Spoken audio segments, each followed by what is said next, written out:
যশোরের খেজুরের রস ও গুড়ের খ্যাতি দেশ জুড়ে।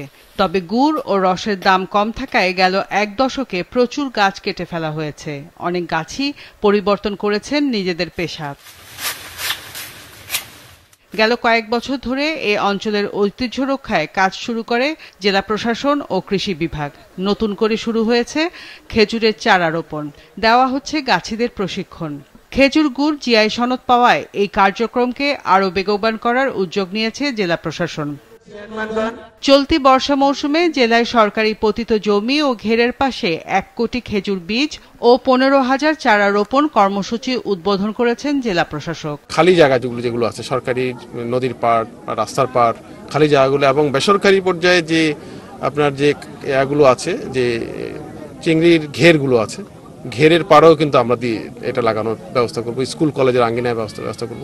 আমরা সবাইকে কমিউনিটিকে এটাকে ইনভলভ করতে চাই, যেন যেখানে রোপণ করবে সেই জায়গাটা যেন তিনি ওন করেন, যে আমি এখানে বীজটা রোপণ করলাম, এটা গড়ে তোলার দায়িত্ব আমার। সেই ওনারশিপ যদি মানুষের মধ্যে আনা যায়, তাহলে মানুষ নিজ উদ্যোগে এটা সংরক্ষণ করার জন্য উদ্যোগী হবে। অভয়নগর উপজেলায় মালোপাড়ায় 4.5 একর খাস জমিতে 1000 খেজুর চারা রোপণ কর্মসূচি উদ্বোধন করেন জেলা প্রশাসক। অভয়নগরে 30 লাখ গাছ রোপণের পাশাপাশি জেলার বাকি 7 উপজেলায় 10 লাখ করে মোট 70 লাখ বীজ ও 15,000 চারা রোপণ করা হবে, যা উপজেলা ও ইউনিয়ন পর্যায়ে কমিটি গঠন করে পরিচর্যার দায়িত্ব দেওয়া হবে বলে জানায় জেলা প্রশাসন। গাছগুলো বড় হলে তো আমাদেরই কাজে লাগবে। সরকার এসে কি খাবে তো জনগণে।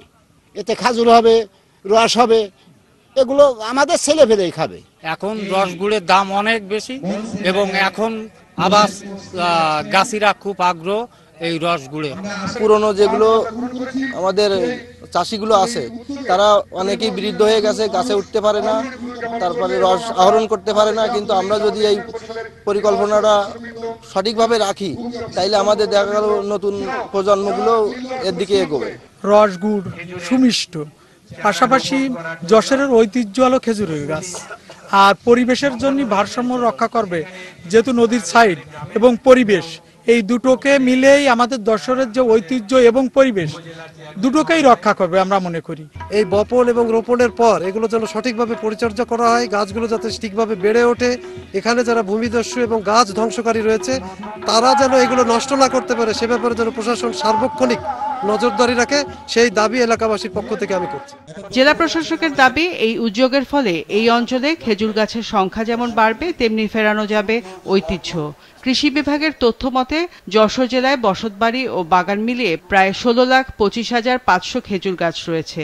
এর মধ্যে 3,22,000 গাছ থেকে রস আহরণ ও গুড় তৈরি করা হয়। মাছরাঙা নিউজ ডেস্ক।